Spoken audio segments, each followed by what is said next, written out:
NAUI Worldwide, the National Association of Underwater Instructors presents Risk Awareness, an overview of the areas of potential risks involved in scuba diving. You are about to embark on the wonderful adventure of scuba diving. You'll be given the means to enjoy Earth's last frontier, the underwater world. Before you begin your adventure, there are risks you must be aware of and understand. Be aware that water is not a human's natural environment. Anytime you enter the water to scuba dive, there's a risk of an accident that may include injury or even death. Because your safety basically depends on your personal actions, how well you apply yourself, and how you follow the rules, you'll be required to sign a series of forms. It is very important that you read each form carefully so you understand fully what you're signing and what rights you are relinquishing.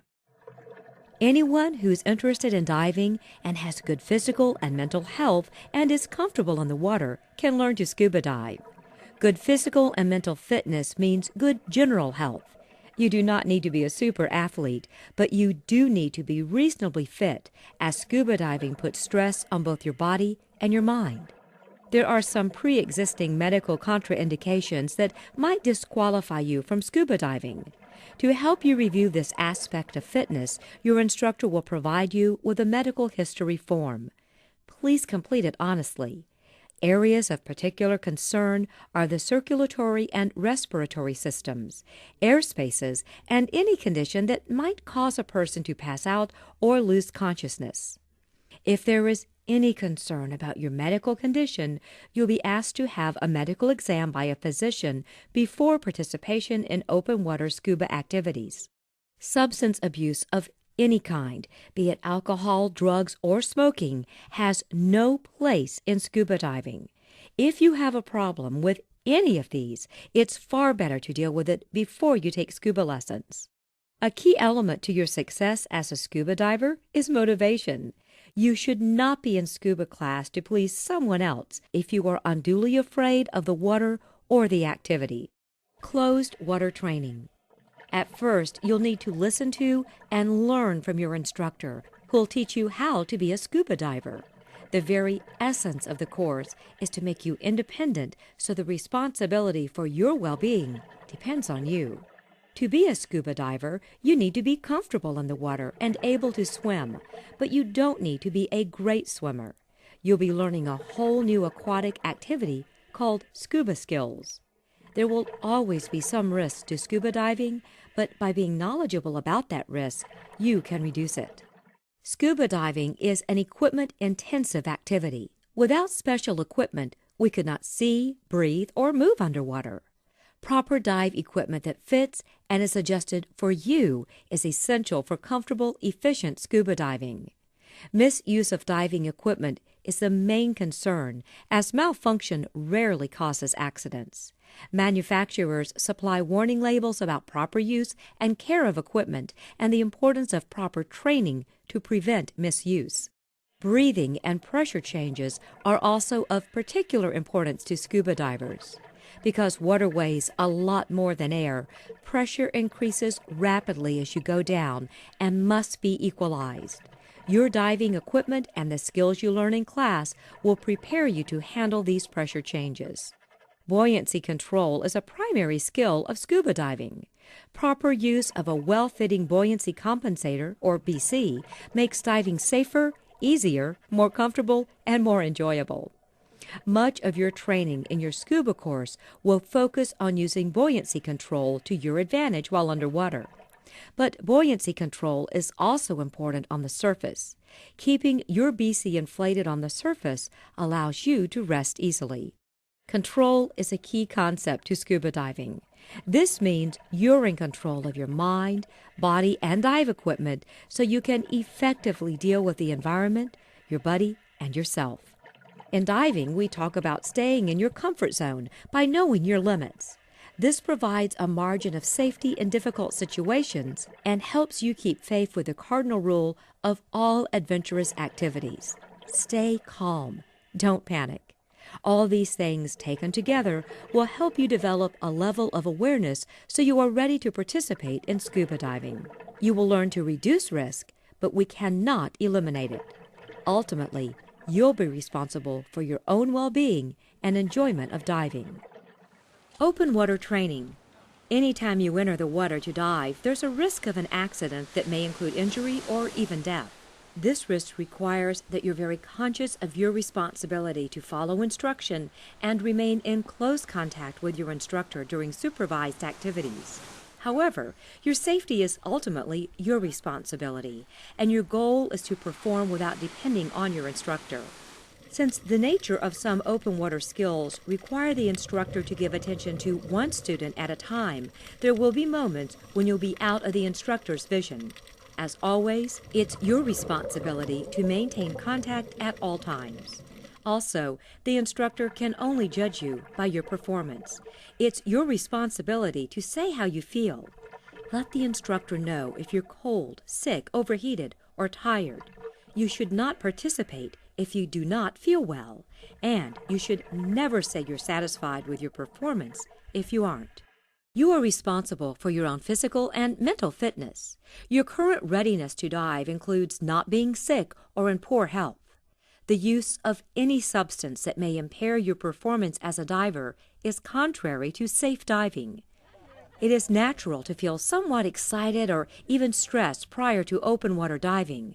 But remember, you've been trained to deal with the risks. Follow the rules and dive within the limits, and you'll have a wonderful adventure. You need to follow the instruction of diving leaders and follow the safe rules of diving. It is your responsibility to maintain both buddy and instructor contact during open water training dives. At the same time, only do those things with your buddy that you're comfortable with. You need to stay within your comfort zone. Keep your instructor informed of your needs, wishes, and concerns. The whole process of instruction will therefore go far better. Remember, the instructor only knows how you look, not how you feel. Diving is a blend of the person, the skills, and the equipment. You need proper and complete equipment that fits and is adjusted to you. Purchasing dive gear that's best for you will improve your safety and enjoyment of diving. One last but important part of diving is learning to take proper care of scuba equipment after every dive to prevent the risk of injury from equipment problems or failure. A special concern of scuba diving is the need to equalize your ears and sinuses as you descend underwater.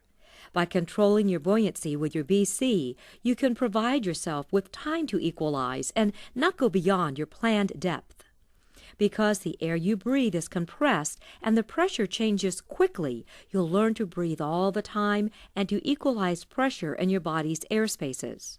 Failure to equalize the pressure underwater may cause damage to your ears and sinuses.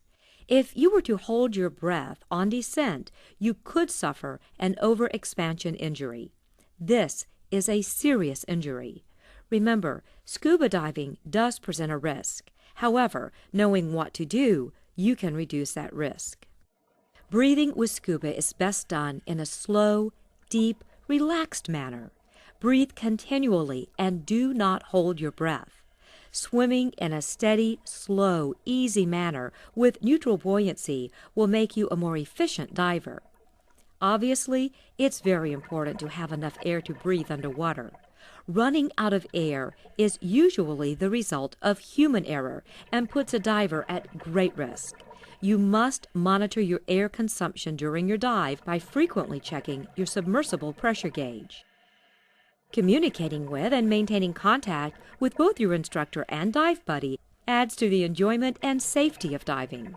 This includes following instructions and the safe rules of diving while keeping your instructor informed of special needs and concerns.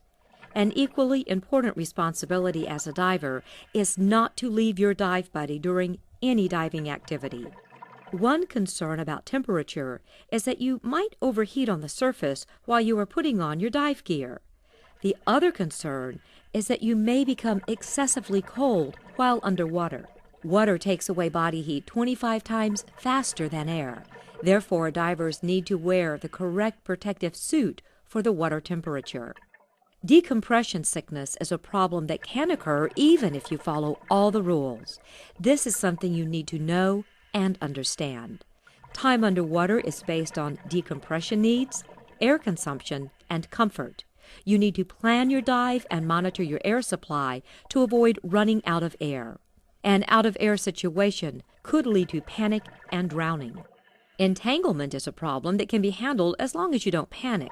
Some aquatic life can be harmful, and care needs to be taken to avoid contact and not provoke animals.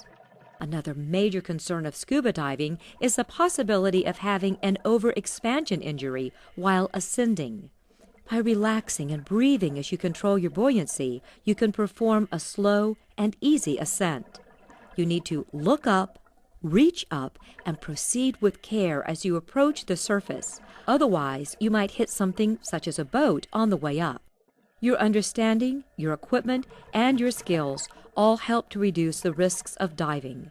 But remember that some injuries can still occur. Stress is a normal and expected part of scuba diving. You need to be able to control it in order to solve problems in the water. By developing a higher awareness of yourself, your body, your skills, your equipment, and the environment, you'll be a better and safer diver. Risk is part of life. Activities that add adventure to our lives also add risks. Yet most recreational divers enjoy scuba diving without ever having an injury. At the same time, no one can guarantee that you'll never have an accident. Scuba diving is an extremely interesting and enjoyable recreational activity. With the information provided here, your diving instruction and thinking approach to scuba diving, you can have exciting adventures with a known and controllable degree of risk. Now that you've been informed of the risks of scuba diving, you can go through the details of completing the necessary forms in which you acknowledge this information so you can proceed with your diving activities.